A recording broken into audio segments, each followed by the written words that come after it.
Print, email, Facebook, Twitter. More hospitality workers forced to chase millions in unpaid superannuation at 48 years of age. Pamela quit her career as a chef in disgust, vowing never to return to the hospitality industry. The last straw came in December, when she took a job at Alimentari, a cafe in Collingwood in Melbourne's Inner East. When her first pay was handed over in cash, at nearly $5 per hour below the award rate, and with no payslip, she grew suspicious. Despite handing over her tax and superannuation details, the next pay packets were the same.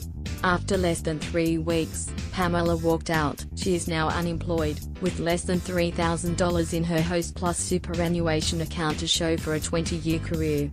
The majority of the employers just don't pay super, she said. At this stage in my life I would have hoped to have owned a house, had a good amount of super, that sort of thing. I don't have any of that.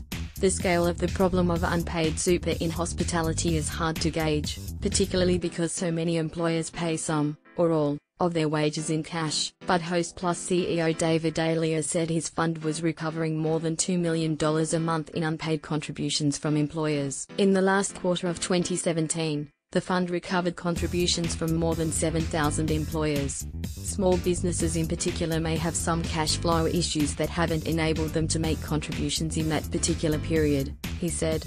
I think we have to call it out. There are some employers out there who simply won't make, or don't make, contributions on behalf of their staff. Cash culture leaves many without super. The Australian Tax Office is supposed to be the watchdog keeping an eye on whether employers are making their payments into super funds, but usually, it's employees who have to chase it up. Chad Parkhill is still trying to get $2,500 in unpaid super after his 7 months at the Brunswick restaurant and bar, Host Dining. When Chad decided to approach the Fair Work Ombudsman to pursue his unpaid super, he said the restaurant's co-owner Nedim Ramanovic told him, "Good luck with that."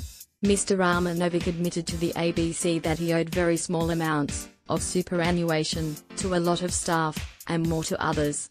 "That's something we are trying to get on top of," he said. He blamed the extreme pressures of running a small business for not paying employees their full entitlements. "It's purely a matter of survival. People are only prepared to spend small amounts on food," he said. The ABC put questions to Alimentari Cafe, asking why Pamela and another employee were paid in cash, at below the award rate, and whether super and tax were ever paid on their wages. In a statement, Cafe co-owner Linda Davis said, "In the past, we paid people in cash while they were trialling with the business, at what we believed were legal trial rates of pay. While this practice may be common in the industry, it is not how we operate today. Often, hospitality workers don't notice the problem until it's too late. You look at your timesheets, you look at your payslips and the super contribution is there," bartender Jesse Lewis said. After 12 years in the industry, he has less than $100 in his super account. "It's up to the employer to pay that, not for us to be having to chase it down from them," he said.